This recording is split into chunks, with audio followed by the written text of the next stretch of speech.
Welcome back to Flow Sports and Flow Football. I'm James Verrett. Now we're joined by the head coach of the Blazers of Valdosta State in his third season, Tremaine Jackson. And we're also joined by the quarterback, Sammy Edwards. Thank you so very much for joining us. And co-champions last year, quarterfinalists in the Division II playoffs. When you look back at the season, do you say mission accomplished, or has the mission still continues for that national championship? Yeah, the mission always continues. There's only one team that's going to be happy at the end of every year on every level, and that's the team that holds up the national championship trophy.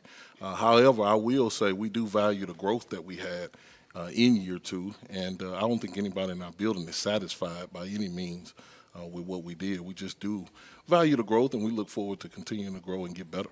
Last season, at what point did you see a championship quality team? At what point in the season did you say, okay, I think we've got something that can really grow here? Yeah, probably in fall camp. Man, we put our guys through the rigor in fall camp. I'm old school. Like all this doing massages and all that in fall camp, we just don't do that at Valdosta. We out the mud, man. And so in fall camp, I said our guys that make it through fall camp and they grow together, and the way they continue to learn to love each other, I felt like we might be able to do something. And there was no guarantees, but we certainly felt really good about it. You had a lot of people around that were maybe naysayers after year one, year two. Year three, I see you smiling. How gratifying was it that all the hard work that you put in finally started to show some results? It would be gratifying if we listened to anybody else outside of our building, but we don't. We just don't. We got a lot of great fans, a lot of great people that supported us in spite of the way year one went, and so we don't listen to that. We know what we came here to do. And so we haven't got there yet. We're continuing to improve, and so we're looking forward to continuing to show that. If I spend all my time looking at Facebook and Twitter and seeing what people said about us, I probably wouldn't be doing my job very well. So naysayers or doubters or whatever they're called, I'm glad they got something to do. The Blazers are looking forward to 24. Preseason, they have you ranked atop the Gulf South Conference. How do you like those high expectations, and is that what you came to Valdosta to bring back? No, we came here to be standing there on the podium at the end in McKinney, Texas. That's why we came. We make no qualms about that. We don't believe in the pre, we believe in the post. And so we're trying to get ourselves to where we can get to the postseason and be the very best that there is. And we won't know what that is until we get there, but that's cute. I think that some of our guys say that's cute, but that's cap too. We know what that can be. We're just trying to be better each week. Offensively, how many guys do you have coming back, and what can we see to improve upon an offense that was very explosive and very effective last season? Yeah, I don't know how many guys are coming back. We live in the age where you don't know till you get to fall camp who's coming back, right? Here's what I'll say about offensively. We got Sammy Edwards. He's a quarterback. I know he's back because I brought him here today. And so we know that we got some people that we can put around him to make our offense better. I think when you talk to him, he's going to tell you that we need to improve on offense. It looked like a good year to the outside, but there's a lot of things that we need to do better on offense. I'm really excited. We turned over a whole offensive staff, basically. What happens at Valdosta State, when you win, people come get your people. And so we get excited about that, but I think we've replaced them and upgraded in those areas. And so we look forward to going out and proving that who we are on offense and who we really want to be. Schematically, and as far as your philosophy, even though you do have new coaches, are we expecting to see the same Blazer team that we've come to see under your leadership? Depends on who we have in fall camp. We're not afraid to change and morph to what we have. I could be stubborn and say we're going to be X, Y, and Z no matter what, and then we get to fall camp and know how the players for that. We're going to adapt and become what we are and what we have in the building. And so certainly not going to tell anybody at Media Day what we plan to do. And so we just look forward to getting in the building August 6th and finding out what we have, and then we'll go from there on what we want to be. And when you say you're going to find out what you have, the recruiting still continues for you. This is sort of like Back to the Future as far as the transfer portal and things of that nature. You're still trying to go under the rocks and try to find some talent that you can bring back to the Blazers? Absolutely, every day. Every day when I walk out of here, we're going to make some recruiting phone calls. Recruiting is like shaving. If you don't do it every day, it looks bad after a while. And so we want to make sure that we continue to do that and add any piece that can fit what we're trying to do to make our football program better. How much has that changed now? Because you can sign some guys, you have the transfer portal, things of that nature. You still have a list of, okay, we still need this, we still need that, Yeah.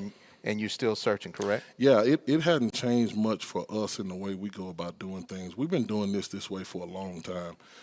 The world is starting to see how we've been recruiting since 2005. I mean, and coaches know this. This really ain't changed for this level, especially. It looks different because it's happening at a higher level to other people, right?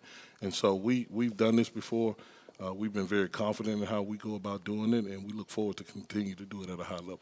Let's take a look at your schedule, which is always daunting, especially when you talk about the conference play. But when we go out of conference, it's always going to be pretty good. You're going to face Albany State, which is a team that made it to their conference championship game, at Newberry, which is a defensive power at times, and they've also made it to the playoffs in Division II. Fayetteville State, Erskine, and you really keep going in the conference play. When you look at your schedule, especially at the end, you got two powerhouses right there that you got to go up against. How much did you have a say in that, and do you like having to play power on power right there in the month of November? Yeah, fortunately for me, I get to control our schedule as the head coach, right? And so we knew what we were getting into. When I got here 2 years ago, this schedule was done. We added to it, and so we know there's no NAIA schools on the schedule like there has been the last 2 years.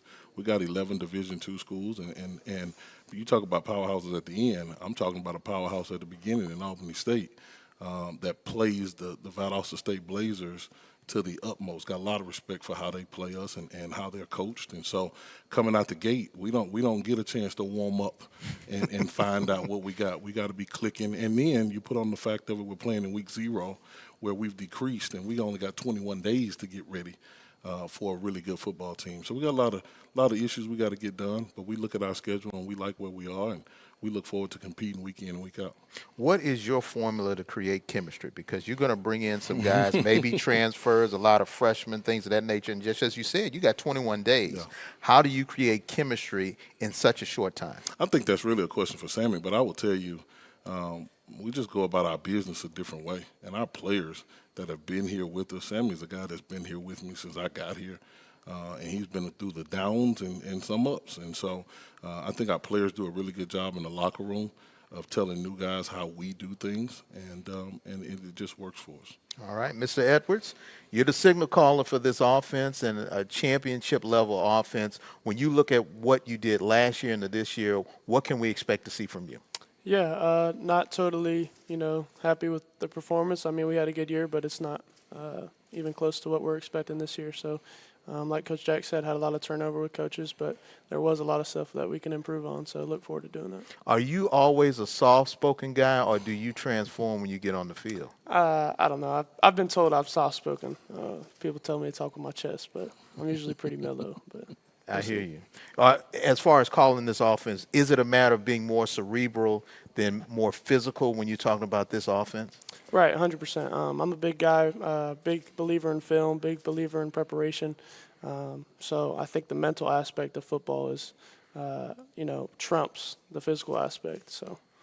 How do you create chemistry on an offense that sometimes you've got some pieces that are coming in and you're just being introduced to them right when fall camp starts? Yeah, it's a super fine line. You have to show the guys that they're welcome, show the guys that, you're in it with them, but you also have to show them how we do things. So they might have past experiences with their school and how they do things, but we do things a certain way. But yeah, I'll always welcome the new guys. The guys we have, I think, do a good job welcoming those guys in. So it's usually a pretty easy process. Some fans at home will say that you had some success. You were co-champions. You made it to the quarterfinals. You have some turnover as far as coaches. How much did you help the coaches understand what the Blazer way is offensively? Yeah, I think it speaks for itself. The Valdosta State culture has been offense heavy, since it began. So I think they understand that, we need to put up points and we need to put them up fast. So I hear you. Can this offense get faster than what we've seen in the past, and what will it take to get faster? Yeah, I think we're faster right now than we were last year. I think, we've improved on some areas, and, I think I'm super happy with where we are as a team now. So we all have work to do in these next couple months to get prepared, but I think what we have right now is capable. The team that you face at practice on the other side defensively, what can we expect to see from them, and do they give you some headaches when you practice against They them? give me a lot of headaches. Coach BA will tell you they run everything under the sun. So every coverage, every look, we say it every time. You know, we'll never get this look in the game, or this is the toughest thing we'll go against all season. So those guys have done a tremendous job over there, tremendous job learning that defense, I think, in the summer. So really excited to see those guys have a good year. What was the summer like for you? What did you do that was exciting, and what did you do in order to improve your game physically? Yeah, I don't know if much was exciting. Took a summer semester so I can graduate a little early in the fall. So class, football, you know, I think it's about that time where we've done a lot of training and a little football. So I think everybody's kind of biting at the bit to get started. I hear you, Coach. When you think about your defense, numbers in this conference as far as yardage, you really have to throw out the window because you're going up against talented teams every single week. What can you expect to see from your defense that can improve from what you had last year? I think the continuity of the system, being in year 3 in that system, like Sammy said, our defensive coordinator, we run everything. He and I have been together since 2013, right? So we try to give our guys a lot of versatility. We try to make what's simple for us look complex to the offense. And so just them having a lot of confidence and knowing the third down package is better now than we did year 1. The blitz package is better than we did year 1. And so I'm looking forward to seeing those guys improve. Obviously, nobody thinks we have any good football players on defense because everybody always talks about Valdosta State and offense, but you've never seen Valdosta State win when they get outscored. And so we got to make sure we play great defense, and that's as a program. Sammy turning the ball over, that's bad defense. And so we talk about that a lot. Anybody turning the ball over is bad defense. So playing great defense at Valdosta State is more than just the defense, but I'm really looking forward to the defense being year 3 in the same system. When you look at it as far as your defensive coordinator and defensive output, do you try to take in your mind, I'm not necessarily looking at the yardage, but I'm looking at what happens at the end of the game because of the way you have so many high-powered offenses in this league? Yeah, ultimately we want to win the game, but I do look at the yardage. I do look at the yards per play. You know, when you hear guys in football say they're not numbers guys, it's probably because the numbers ain't in their favor. And so they just try to throw the numbers out, right? We really look at the numbers even when they're not in our favor.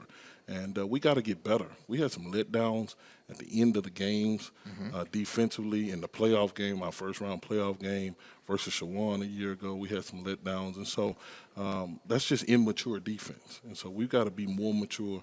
We've got to be able to win like we're supposed to win everywhere. And so we're challenged our guys to do that this year. I'm looking forward to them answering that bell. We talk about the playoffs. I've asked all the coaches. I want to ask you, in lack of a better term, it was sort of like cannibalism when you think about it, the fact that you have to go up against a conference rival so early in the playoffs. What are your thoughts as far as what the NCAA can do in order to fix that situation, and how difficult is it as a coach to say, okay, I'm playing this team in the regular season, but I've got to keep something in my back pocket because I may have to play them 2 weeks later? Yeah. You know, as a coach, you don't want to play somebody you just played, especially not in our conference. That is not what you want to do. And it's a shame because I think we have enough talent in this league to where we might be able to end up in a championship game like what happens in the FCS and even in the FBS. I will say this. We've got to improve our giving our young people an experience. Sometimes I feel like we just sweep us under the rug a little bit. And in essence, you're not sweeping us under the rug. You're sweeping our young people under the rug. If they chose Division II, if they want to be here, then we need to be able to give them a high-level experience and not use the fact that we're Division II to give them a second-rate experience. And so let's make sure we're doing our young people the right way because these are our boosters. These are our future donors that are coming back. This guy's going to be extremely successful, and I'm going to have to ask him for $100,000 later on.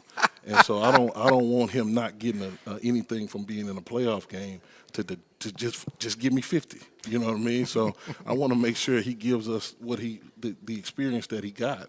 And I think we need to all do better on this level about making sure that our young people are having a great experience and stop trying to save a penny. My grandma used to say, we're robbing Peter to pay Paul, and Paul never gets paid, and Peter never got what he was supposed to get. And so we got to stop doing that to ourselves and make sure our guys get a really good experience. Because as we see now, this world we live in college athletics, if the experience ain't good, they're getting in the portal and they're going other places. And there's a lot of time and effort that goes into coaching and recruiting these guys. We don't want to lose that simply because somebody's trying to save a buck.